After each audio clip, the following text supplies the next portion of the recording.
Assalamualaikum warahmatullahi wabarakatuh. Di sini kami dari kelompok 11 akan mempresentasikan tentang manajemen perkantoran pendidikan, mata kuliah dasar-dasar manajemen pendidikan. Sebelumnya, izinkan kami untuk memperkenalkan diri kami terlebih dahulu. Pertama, perkenalkan saya Wulan Sari Maulidia, presensi 33. Saya Reida Audina, presensi 8. Saya Sabita Febi, presensi 11. Saya Siti Fatimah, presensi 22.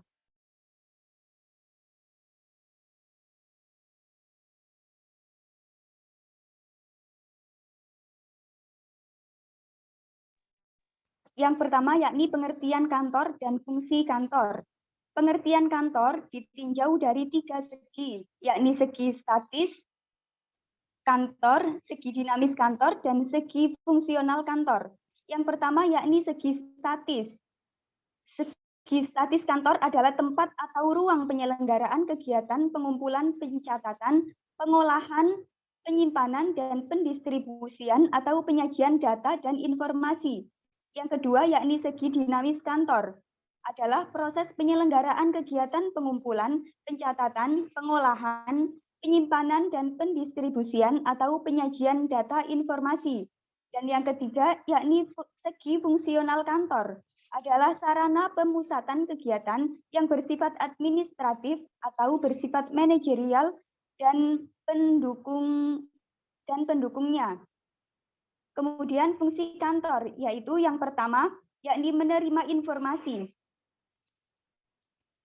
Menerima informasi, salah satunya fungsi kantor yang pertama adalah untuk menerima segala macam bentuk informasi, seperti surat, panggilan telepon, dan juga semua laporan tentang segala macam kegiatan penyelenggaraan pendidikan di sekolah. Yang kedua, yakni merekam informasi.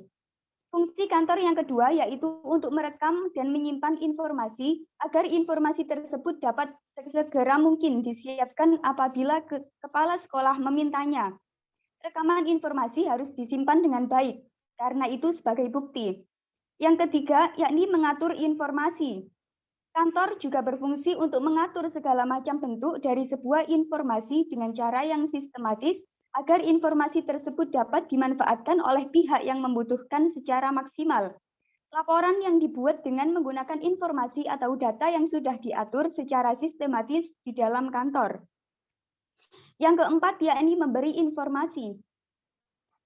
Kantor berfungsi untuk memberikan informasi kepada pihak yang membutuhkan. Informasi juga dapat diberikan secara lisan atau tertulis. Yang kelima yakni melindungi aset. Fungsi ini merupakan adopsi dari bidang usaha. Kantor juga memiliki fungsi untuk melindungi aset sekolah. Kantor juga harus dapat melindungi aset, baik tempat penyimpanannya maupun isi dari informasi atau data tersebut, sehingga benar-benar digunakan untuk kepentingan sekolah dan informasi tidak jatuh kepada pihak yang tidak bertanggung jawab. Semua informasi yang diterima dan ditata oleh kantor adalah sebuah aset yang harus dilindungi. Dan yang keenam yakni fungsi hubungan masyarakat. Seluruh informasi yang tersedia ada di kantor sekolah. Fungsi ini erat kaitannya dengan cara sekolah membangun hubungan dengan masyarakat. Terima kasih. Asas manajemen perkantoran. Sebuah sistem perkantoran yang baik berpegang pada sejumlah asas atau prinsip tertentu. Menurut J.C. Denyer Deliang J 2007-30, yaitu yang pertama, arus kerja yang lancar tanpa terjadi hambatan-hambatan. Yang kedua, menghindari terjadinya kekembaran kerja dan warkat. Yang ketiga, meminimalisir perjalanan mondar-mandir dari para pekerja. Yang keempat, menghindari tulis-menulis yang tidak diperlukan.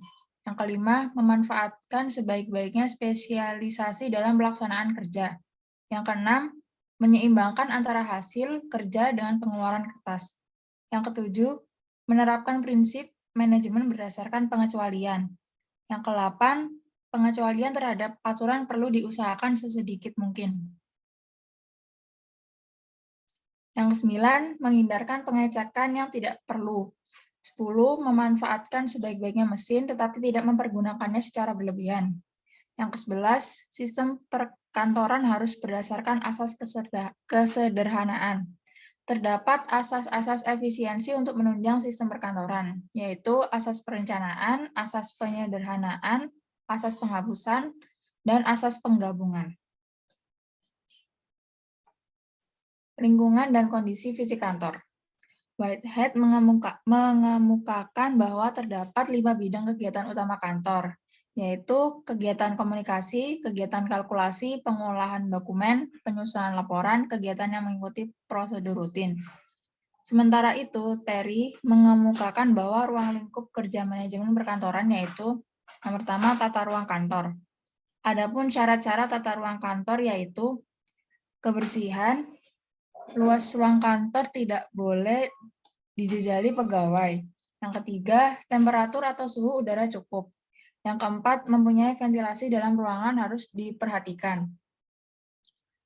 Yang kelima, penerangan cahaya ruangan kantor harus cukup. Yang keenam, fasilitas kesehatan, kamar kecil, toilet harus dijaga kebersihannya.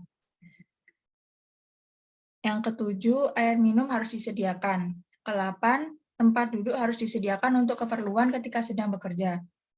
Yang kesembilan, lantai, gang, dan tangga harus diperhatikan kebersihannya agar orang tidak mudah tergelincir atau jatuh.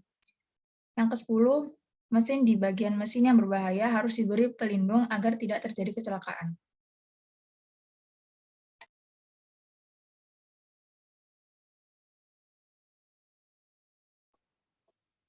Organisasi perkantoran. Pertama, prinsip organisasi. Prinsip tersebut memberikan petunjuk dasar yang berguna untuk mendesain aktivitas suatu perusahaan dalam memandu tercapainya tujuan. Terdapat 6 prinsip yang harus diperhatikan dalam mendesain struktur organisasi. Yang pertama, spesialisasi pekerjaan. Yang kedua, departementalisasi. Yang ketiga, rantai komando. Yang keempat, rentang pengawasan. Yang kelima, realisasi dan desentralisasi. Yang keenam, formalisasi.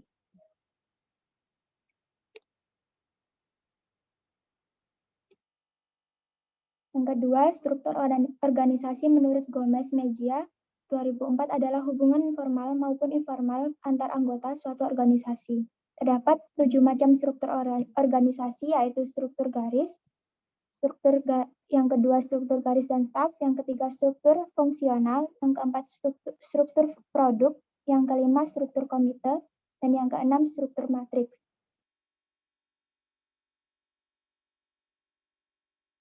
Korespondensi kantor. Korespondensi adalah surat menyurat perihal kiriman surat. Proses kegiatan korespondensi menurut Benti 2004 143 meliputi pendekatan, pelatihan, pengetikan, pengoreksian, dan penandatanganan surat. Penulisan surat harus memiliki kemampuan, yaitu yang pertama, pengusahaan materi yang akan dikomunikasikan atau dibahas dalam surat. Yang kedua, penguasaan bahasa, terutama bahasa tulisan dan atau bahasa baku. Yang ketiga, pemahaman pemikiran dan perasaan penerima. Yang keempat, pengetahuan mengenai posisi dalam hubungan kerja antara pengirim dan penerima surat. Yang kelima, pengetahuan teknik korespondensi.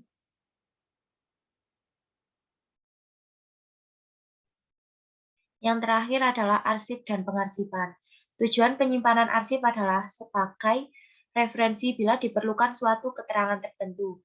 2. Menyediakan data dan informasi kepada pimpinan yang memiliki kewenangan mengambil keputusan mengenai hasil kerja di masa lalu dan akan dijadikan sebagai dasar mengambil keputusan yang akan datang. 3. Menyediakan keterangan yang vital atau alat bukti sesuai dengan ketentuan hukum.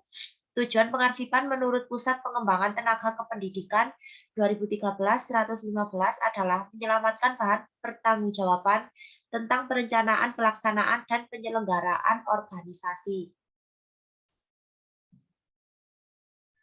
Penggunaan teknologi komunikasi dan informasi di kantor sekolah akan menggeser pekerjaan kantor yang bersifat tradisional atau tata usaha menuju pekerjaan kantor yang bersifat virtual atau berbasis data, atau bisa disebut dengan otomasasi kantor.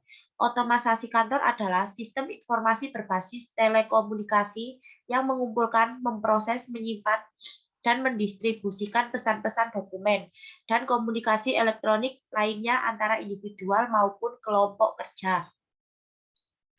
Tujuan dari otomatisasi kantor adalah 1. Meminimalkan biaya. Komputer tidak menggantikan pekerjaan, tetapi komputer menunda penambahan pegawai yang diperlukan untuk menangani beban kerja yang bertambah. 2. Menyelesaikan masalah kelompok. 3. Percakapan tatap muka, telepon, dan pesan tertulis pada memo dapat dilengkapi dengan otomatisasi kantor bertujuan melengkapi komunikasi tradisional. 4. Memperbarui proses pelaksanaan pekerjaan di kantor sekolah. 5. Meningkatkan produktivitas dan keefektifan pekerjaan.